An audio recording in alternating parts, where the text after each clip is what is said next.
ওমর রাদিয়াল্লাহু তাআলা আনহু যখন খলিফাতুল মুসলিমিন, আমিরুল মুমিনিন, অর্ধ জাহানের শাসক, তো বাইতুল মুকাদ্দাস বিজয় করতে গেছে সাহাবায়ে কেরাম। বাইতুল মুকাদ্দাস বিজয়ের যুদ্ধে সাহাবীদের সংখ্যা ছিল 4000-এর উপরে। 4000-এর অধিক সাহাবী ওই মুজাহিদ বাহিনীর অন্তর্ভুক্ত ছিলেন যারা জেরুজালেম ঘেরাও করে রেখেছে।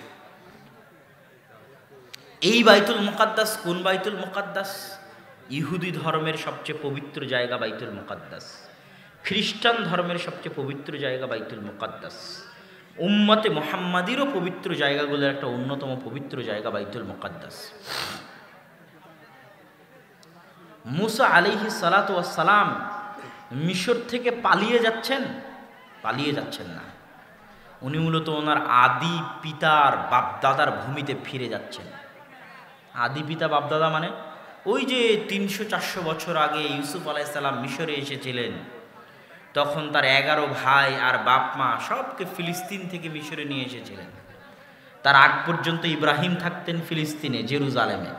তার আগ পর্যন্ত ইসহাক থাকতেন ফিলিস্তিন, জেরুজালেমে। তার আগ পর্যন্ত ইয়াকুব থাকতেন ফিলিস্তিন, জেরুজালেমে। ইব্রাহিমের কবর ফিলিস্তিন, জেরুজালেমে। ইসহাকের কবর ফিলিস্তিন, জেরুজালেমে। ইয়াকুবের কবর ফিলিস্তিন, জেরুজালেমে। তো মুসা আলাইহিস সালাম মিশর ছেড়ে নদী পার হয়ে যাচ্ছেন, পালাচ্ছেন না নিজের আদি ভিটায় ফিরে যাচ্ছেন? বলেন তো। নিজের বাপ দাদার জমিতে ফিরে যাচ্ছে। কোন বাপ দাদা? আবাই ইয়াকুব ওয়া ইসহাক ওয়া ইব্রাহিম। আমার বাপ দাদা ইউসুফ, ইয়াকুব, ইসহাক, ইব্রাহিমের আদি ভূমি ফিলিস্তিন, জেরুজালেমে ফিরে যাচ্ছে। মুসা আলাইহিস সালাম বাইতুল মুকাদ্দাসকে এত ভালোবাসতেন, আল্লাহ সুবহানাহু ওয়া তাআলা যখন আদেশ দিলেন যে মুসা, তুমি তো মিশর থেকে নদীর মধ্যে দিয়ে রাস্তা তৈরি করে দিয়ে সিনাই মরুভূমিতে চলে এসেছো। ম্যাপ খুলবেন, গুগল ম্যাপ খুলে দেখবেন মিশর থেকে সিনাই মরুভূমি, মাঝখানে সমুদ্র আছে, লোহিত সাগর। তো মুসা আলাইহিস সালাম ওই লোহিত সাগর পার হয়ে ওই সিনাই মরুভূমিতে গেছেন। ওই সিনাই মরুভূমিতে তুর পাহাড় আছে, লোহিত সাগরের ওই পারে। গুগল ম্যাপে আপনি স্পষ্ট দেখতে পাবেন। ওই সিনাই মরুভূমিতেই বানু ইসরাইল 40 বছর ঘুরেছিল। ওই সিনাই মরুভূমিতেই মুসা আলাইহিস সালাম আল্লাহর সাথে ইবাদত করার জন্য গেছিলেন 40 দিন 40 রাত। ওই সিনাই মরুভূমিতেই বানু ইসরাইল দেখতে চেয়েছিল যে আমাদেরকে আল্লাহকে দেখান। তখন আল্লাহর তাজাল্লি পাহাড়ে এসে পাহাড় জ্বলে পুড়ে ছারখার হয়ে গেছিল। এগুলো সব নদী পার হওয়ার পরে, নদী পার হওয়ার আগে নয়, সমুদ্র পার হওয়ার আগে নয়, সমুদ্রে ফেরাউন ডুবে যাওয়ার পরে। কথা কি আমার বুঝতে পারছেন? সব সিনাই মরুভূমিতে ঘটতেছে। তো ফিলিস্তিনে যায় না কেন? গুগল ম্যাপে দেখবেন সিনাই মরুভূমির শেষ হওয়ার পরেই ফিলিস্তিন। যে কোনো যুবক যারা গুগল ম্যাপ অন করতে পারে তারা দেখবা সিনাই, মিশর, লোহিত সাগর, সিনাই মরুভূমি, তারপর ফিলিস্তিন। তো উনি তো মিশর থেকে নিজের আদি বাপদাদার ভূমিতে ফিরে যাচ্ছে, জেরুজালেমে। এতদিন সিনাই মরুভূমিতে কেন? আল্লাহ তাদেরকে আদেশ দিয়েছিল যে জেরুজালেমে এখন আমালেকা গোত্র, শক্তিশালী, পাওয়ারফুল, বিশাল বডির অধিকারী, ওই আমালেকা গোত্রের কাছ থেকে জেরুজালেম উদ্ধার করতে হবে যুদ্ধ করে, জিহাদ করে। তো আল্লাহ মুসা আলাইহিস সালামকে আদেশ দিয়েছিল তুমি তোমার কওম নিয়ে জিহাদ করে জেরুজালেম উদ্ধার করো। তখন মুসা আলাইহিস সালামের নিমক হারাম কওম বানু ইসরাঈলরা বলেছিল ইযহাব আনতা ওয়া রাব্বুকা ফাকাতিলা। মুসা, তুমি আর তোমার আল্লাহকে যুদ্ধ করো, আমরা যুদ্ধ করতে পারবো না, নাউজুবিল্লাহ। তো তারা যুদ্ধ করতে যায়নি, এই নিমক হারাম কওম। তো এই জন্য মুসা আলাইহিস সালাম খুব কষ্ট পেয়েছেন। ওনার স্বপ্ন ছিল যিনি মিশর থেকে বের হয়ে জেরুজালেমে আদি বাপদাদার ভূমিতে বাইতুল মুকাদ্দাসে ওখানে যাবেন। তো বুখারীর হাদিসে রাসূল সাল্লাল্লাহু আলাইহি ওয়াসাল্লাম বলছেন যে মুসা আলাইহিস সালাম মরার আগে আল্লাহর কাছে দোয়া করেছিলেন, আল্লাহ আমার ভাগ্যে তো বাইতুল মুকাদ্দাস জেরুজালেমে যাওয়ার সুযোগ হলো না, তো আমার মৃত্যুটা বাইতুল মুকাদ্দাসের এত নিকটে করে দিয়েন, জেরুজালেমের এত নিকটে করে দিয়েন যেন একটা ঢিল নিক্ষেপ করলে আমার কবরে এসে পড়ে। তো বুখারীতে রাসূল সাল্লাল্লাহু আলাইহি ওয়াসাল্লামের হাদিস, রাসূল সাল্লাল্লাহু আলাইহি ওয়াসাল্লাম বলছেন আমি যদি সঙ্গী সাথী, আমি যদি আজ ফিলিস্তিনের মাটিতে থাকতাম, জেরুজালেমে থাকতাম, তাহলে তোমাদেরকে দেখাতাম কোথায় মুসা আলাইহিস সালামের কবর, বাইতুল মুকাদ্দাসের নিকটবর্তী জায়গায়, জেরুজালেমের নিকটবর্তী জায়গায় কোথায় মুসা আলাইহিস সালামের কবর আছে আমি তোমাদেরকে দেখিয়ে দিতাম। তো তাহলে মুসা আলাইহিস সালামের গোত্র হচ্ছে ইহুদি, দাউদ আলাইহিসসালাম বিশাল সাম্রাজ্য চালিয়েছে বাইতুল মুকাদ্দাস থেকে। সুলাইমান আলাইহিসসালাম গোটা পৃথিবী শাসন করেছে বাইতুল মুকাদ্দাস থেকে, জেরুজালেম থেকে। তো এই জন্য ইহুদিরা পাগল বাইতুল মুকাদ্দাস দখল করবে। খ্রিস্টানরা কি জন্য? মারিয়াম আলাইহিসসালাম কোন মসজিদের খাদেম ছিল? বাইতুল মুকাদ্দাসের খাদেম ছিল। ঈসা আলাইহিস সালামের জন্ম কোথায় হয়েছে? জেরুজালেমে হয়েছে। ঈসা আলাইহিস সালাম বড় হয়েছে কোথায়? ফিলিস্তিনে। আমাদের দৃষ্টিতে ঈসা আলাইহিস সালাম আল্লাহর কাছে আছে, জীবিত, কিন্তু খ্রিস্টানদের দৃষ্টিতে ঈসা আলাইহিস সালাম মারা গেছেন। কোথায় মারা গেছেন? ফিলিস্তিনে, জেরুজালেমে। তাহলে খ্রিস্টানদের যদি গোটা পৃথিবী দিয়ে দেন যে বাবা তোদের তো এই ইউরোপ তো আর কম ধনী দেশ না, ইউরোপ কি ধনী কান্ট্রি না? ইংল্যান্ড, জার্মান, ফ্রান্স, এগুলো কি ধনী কান্ট্রি না? শক্তিশালী দেশ না? তোদের কিসের অভাব আছে রে বাবা? টাকা পয়সা, পারমাণবিক এবং ধন দৌলত আরও গোটা দুনিয়া নিয়ে নে। তবুও ওরা মনে করবে আমাদের হাতে কিছুই নাই যদি বাইতুল মুকাদ্দাস না থাকে। ইহুদিদেরকে বলেন তো গোটা দুনিয়া দিয়ে দিচ্ছি, সারা দুনিয়ার সব সম্পদ তোদেরকে দিয়ে দিলাম। ইহুদিরা বলবে দরকার নাই বাবা সারা দুনিয়ার সব সম্পদের, যদি বাইতুল মুকাদ্দাস আমাদের হাতে না থাকে তো দুনিয়াতে আমাদের হাতে কিছু নেই।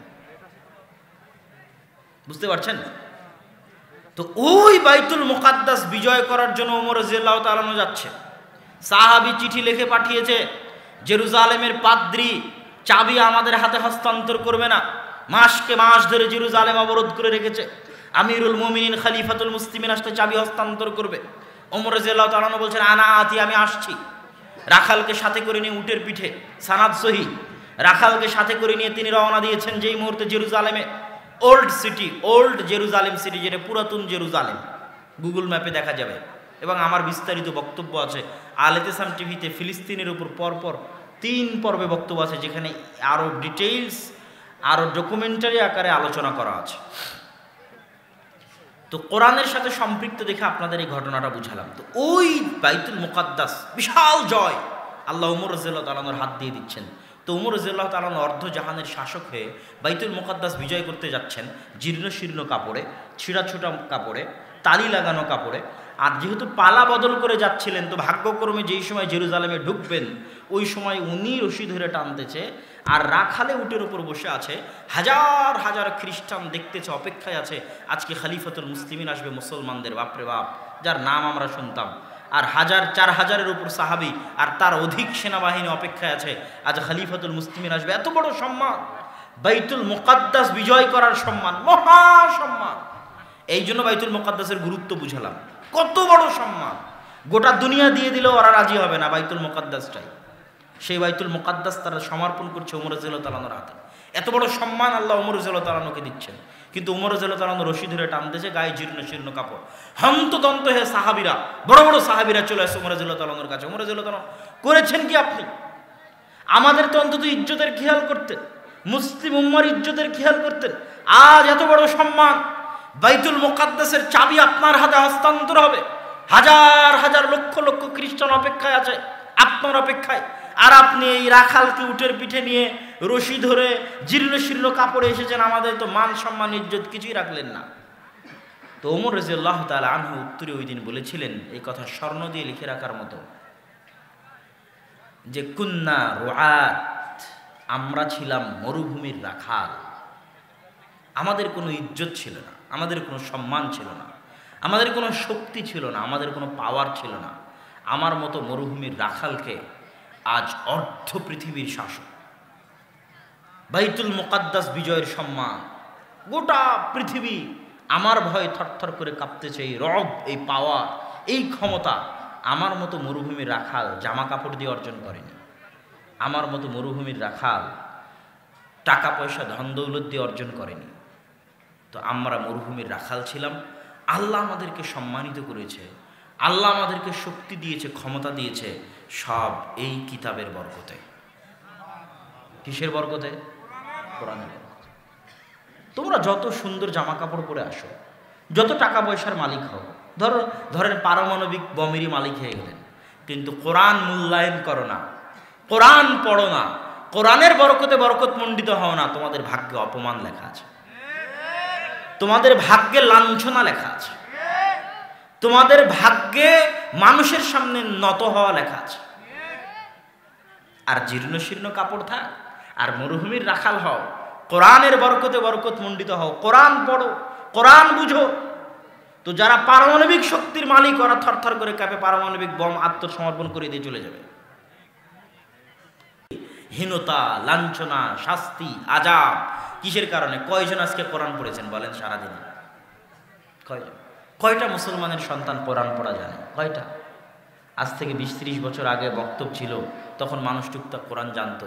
এখন kindergarten school, KG school, BRAC school, কোনো ছোট বাচ্চা যারা এই প্রজন্ম বড় হচ্ছে, কোরআনবিহীন প্রজন্ম। তাহলে আজকে আমার আপনার যতটুকু সম্মান আছে কোরআনের বরকতে, এই যে প্রজন্মটা আসতেছে, এদের অতটুকুও সম্মান থাকবে না। এদেরকে রোহিঙ্গাদের মতো কুচুকাটা করা হবে যদি কোরআনের বরকত থেকে বঞ্চিত থাকে।